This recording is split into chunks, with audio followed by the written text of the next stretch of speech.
No one cares about Canadian football. That's what I've been told ever since I've put on shoulder pads. In 2010, I was one of the top running backs in all of Canada. Athletic numbers that should have made scouts drool and production that was unheard of. Local record after local record. The truth is, I was doing it all to get out of here. Canada is where good football players go to die.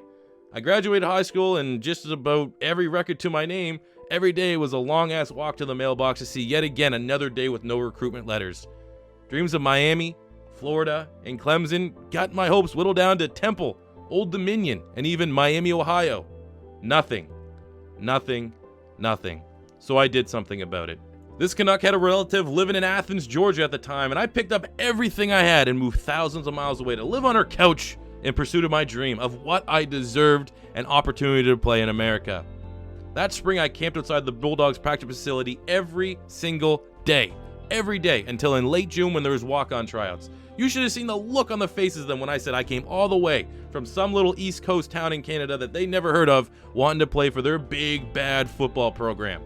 I remember head coach Mark Wright laughing when they said I was there for a tryout, saying to Mike Bobo, who was the offensive coordinator at the time, "No one cares about Canadian football. What is this kid doing here? What a waste of money." Whatever, man. I still had my opportunity. I still had my shot. Or so I thought. After all the testing, all the drills, I felt like I was going to be a dream come true. Faster than AJ Green, stronger than Alec Ogletree, quicker than Justin Houston. In my head, the Bulldogs just got a true 5-star freshman for free. Well, we kept waiting. The 2010 season started for the Georgia Bulldogs, and I still had no offer. Later that week, running back coach Big Willie McClendon, stopped by my aunt's house and informed me that I just didn't have what Coach Wright was looking for, but he did encourage me to go look at smaller schools for a start. He told me I had as much athletic talent as he had seen, but unless I could kick a football, no Power 5 school would offer a Canadian football player a walk-on scholarship. Told me, different sports, kid, damn near two different worlds. I had no money. I was broke. Georgia was my Hail Mary, and if I fell short of that end zone, it was back to Canada for me to work at a fish plant or some shit. When I told Willie this, he kind of left with a disappointed look on his face, but as that door shut behind him, I thought my football dream was done. A few days passed, and as I was trying to snipe some cheap flight tickets back home whilst trying to start some stupid YouTube channel, my phone rang. It was Big Willie. He told me he couldn't find a way to get me on the roster, but he did offer me to work for free with him on his recruiting trips. He said if some high school recruits that they were looking at could hang with me in drills, they know they'd be the real deal. Again, man, it was unbelievably frustrating. Just give me the helmet. Give me the opportunity. I can be your next star, I thought. But this was better than nothing. A 19-year-old recruiting assistant, free meals, free travel, beats going back home to Canada, I guess. Our first recruit was 5-star Isaiah Crowell.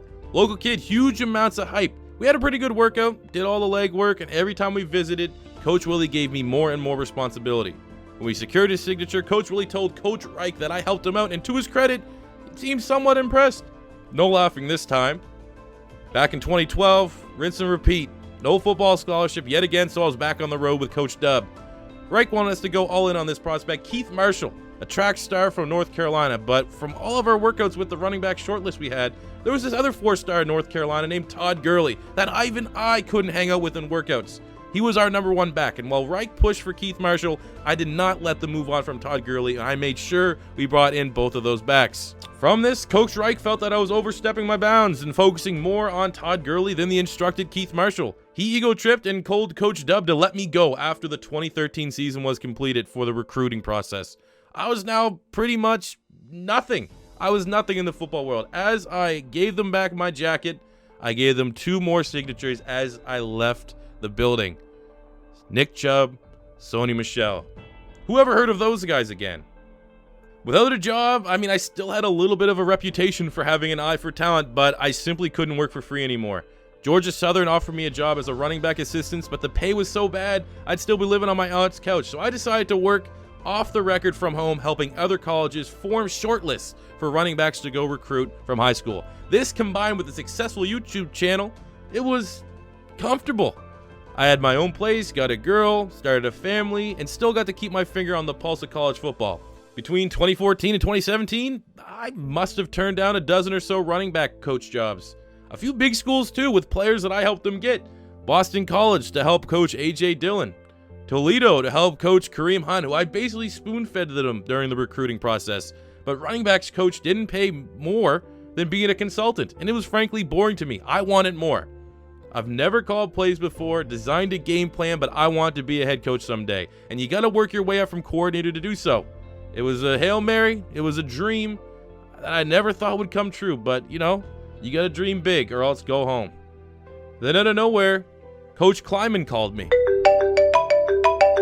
North Dakota State Bison have been one of the most dominant football programs of the last decade in the FCS. Most people know about them from Eagles quarterback Carson Wentz, but if you watch the FCS, they're the Alabama and then some.